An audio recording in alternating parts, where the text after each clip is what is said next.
Brand new programming on Unity Radio Online. It's your first visit to the UK as Premier of Montserrat. How are you finding it so far? So far, it's been really interesting, and Her Majesty's government, as well as the Montserratians who I've met, have been very receptive and supportive of the way forward that our new government is taking. And how are the people of Montserrat doing as you continue to rebuild your island? Well, as you know, we live on a small island where there was a volcano. 20 years ago almost, we had the first eruptions, but it's very quiet now. It's going towards being dormant, but it's still somewhat monitored, so we can know that it's safe. It's not having any eruptions right now for the past 3 or 4 or 5 years, I think. And so we're going into a phase where everybody's getting positive and optimistic about development, and we're in search of investors, of course. But we're doing something called turning ash into cash. Oh, okay? I like that. I like the sound of that. Ash into cash.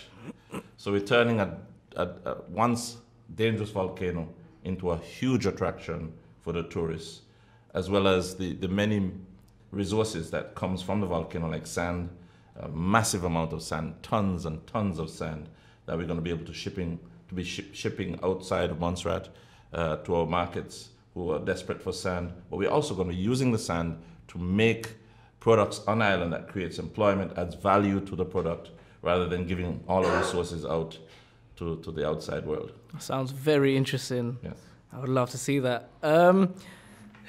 Sorry. What are some of the key conversations you've been having here in London, and with whom? Well, it's the initial discussions with DFID, the Department for International Development, that renders aid to Montserrat on behalf of the British government. And we've had discussions with the Foreign and Commonwealth Office and the various departments. We came as a group of heads of overseas territories. It's a yearly meeting. And so we've discussed a whole range of issues.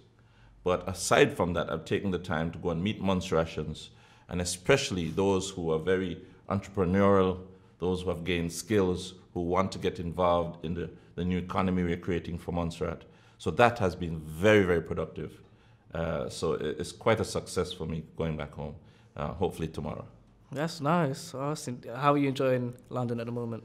Well, you know, I don't know, you wouldn't know this, but London is my home. Okay. 30 years ago, I was 22 years of age. I'm 52 now. I came on vacation, started drawing in a McDonald's in Hendon, sketching. Mm-hmm. And before you know it, I was a portrait artist in Covent Garden, Leicester Square, in the nightclubs. I was in the nightclubs every night of the week as a portrait artist. That was 30 years ago. Wow. And so coming back to London reminds me of where I've come from. What part of London was this? I lived first in Hendon, mm-hmm. Then I lived in Willesden, Neasden, Earl's Court. I lived in Kilburn last. Okay. So I've been, in that's London. Nice. I lived in Neasden last year, so it's quite nice. Yeah. So, God has brought me a long way. I hear that. From being an artist. Then I returned home some 4 years after, and I wanted to be an artist and nothing else. But somehow I got involved in challenging the authorities over the conditions under which the people of Montserrat were during the evacuations, when thousands of people crossed the border to safety. And that led me, as you can see, into politics eventually. Not something I'd planned, but as God will have it, my experience during those 4 years when I was here are really coming to play now that I'm a leader of our country. Okay, I like that. That's a very long journey you've been on. Absolutely, yeah. Can you tell us 4 key things your government think are important for the people of Montserrat, and why?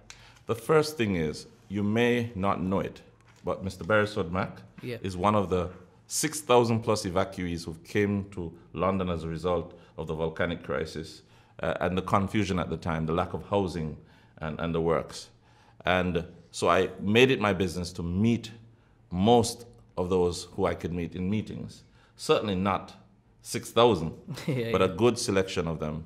Because one of the main things I plan to do is to get Montserratians involved in lobbying for the development of their country. We only have 5,000 Montserratians left, 2,000 of whom are from the neighboring islands who've come to work with us. We lost over 7,000 Montserratians, 8,000 of a population of 11,000 in a flash within years after the volcanic crisis. So now I'm harnessing the skills of those who've come here and developed their skills.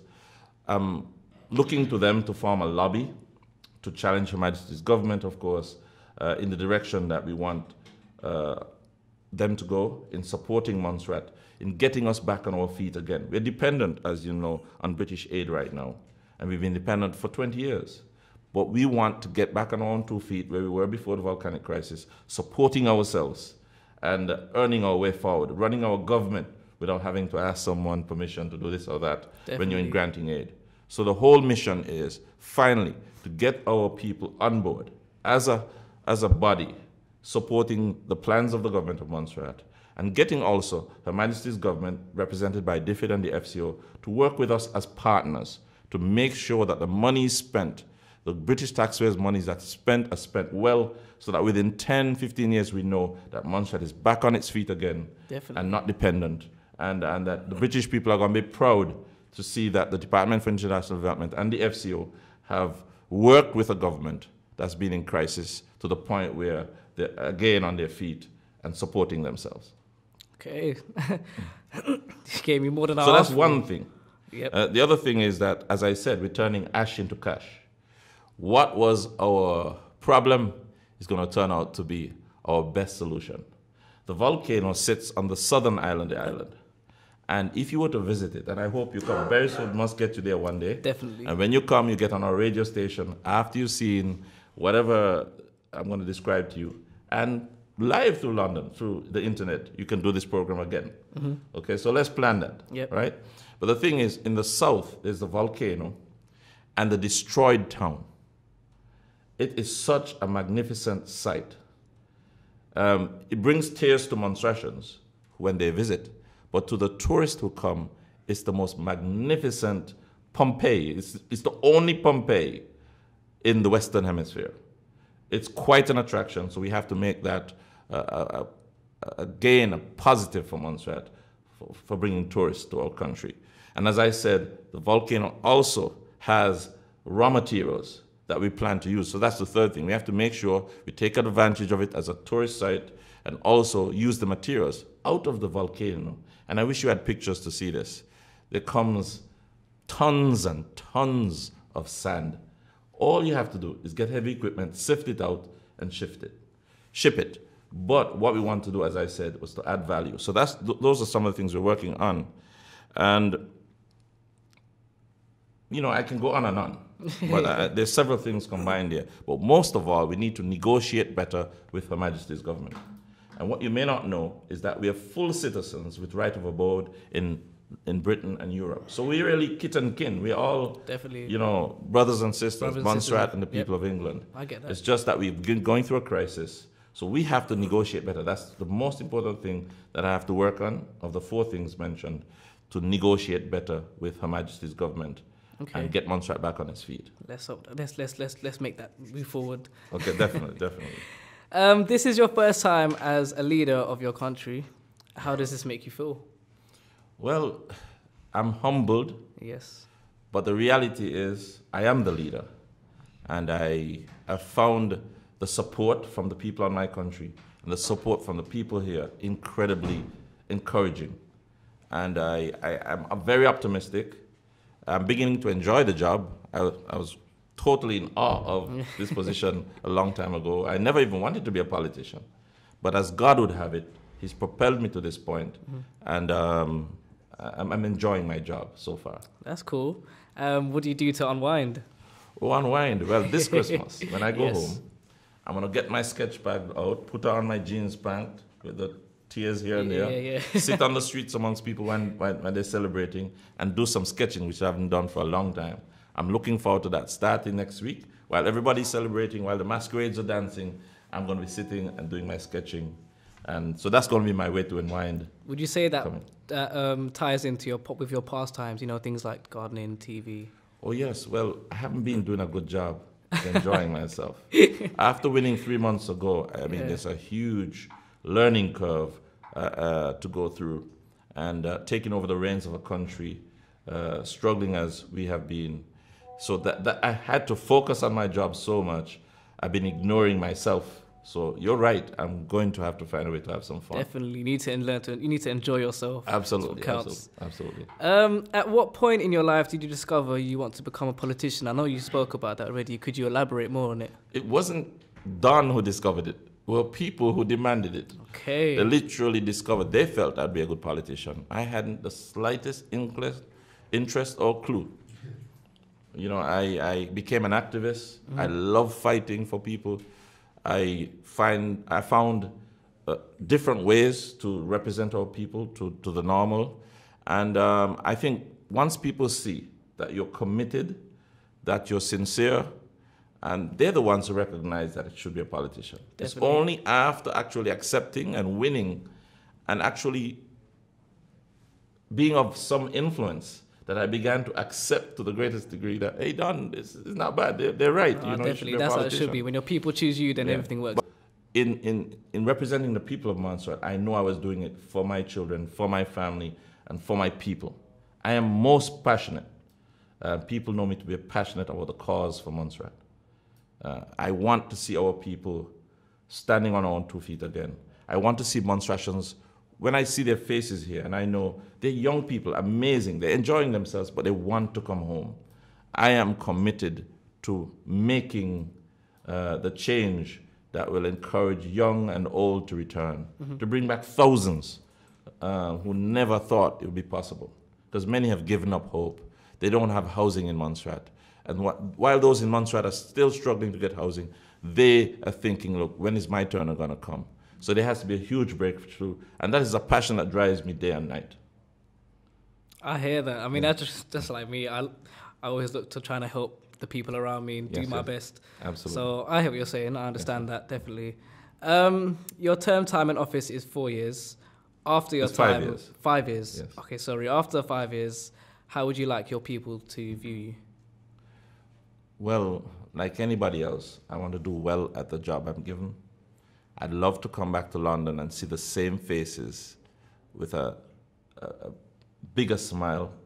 I want to see the young people proud of the fact that an ordinary man who started as an artist, who because of a passion and concern for their people, brought success that others with greater skills couldn't. And to give hope to people that they can achieve things. Because let me tell you, when I tell my story, maybe next time you'll understand how far I've come. And when I walk the streets of London, I mean, only tears don't come to my eyes when I think of where I've come from. So it's important for me to succeed. It's important for me to show other young people that they can do it. No matter what your past, no matter what your issues, whatever your calling is, whatever is put in you from birth is there and must come through if you're passionate about what you do. Never give up, no matter what your past. It's past. And just move forward positively. It might bring tears to my eyes. Yeah, I hear that. That makes a lot of sense. Yes. I don't think I can ask anything else about it. But how would you describe yourself in 4 words? In what? 4 words? How would you words? describe yourself in 4 words? Well, that's a tough one. Innovative, passionate. Some people say humble. And I think realistic, but definitely ambitious and a big dreamer. Well done. You gave me more than 4. That's something I would do. Yeah. I appreciate that. I'm so glad you came on the show today, the Drifty Show. And thank you so much. Yes, it's been a real pleasure. When I'm finished, I'm going to show you some of my sketches so you could see what sort of artist I was. Yep. And I'm hoping that the next time I come, we can do something similar. But I want to challenge Miss Mackie, our good friend, Beresford Mac, to bring you to Montserrat when he comes with the basketball team and to give you a chance from our radio station in Montserrat to do a show as a follow-up to this one pretty soon. That would be cool. Thank you for coming. Yeah. Thanks a lot. Thanks for having me. That's cool. Thank you for speaking with us at Unity Radio Online. All the best. Peace and love to you. And to all of the people of London. And the people of Montserrat. Thank you. Thank you. Right, Unity Radio Online. I'm Saviour on The Drifty Show. Brand new programming on Unity Radio Online.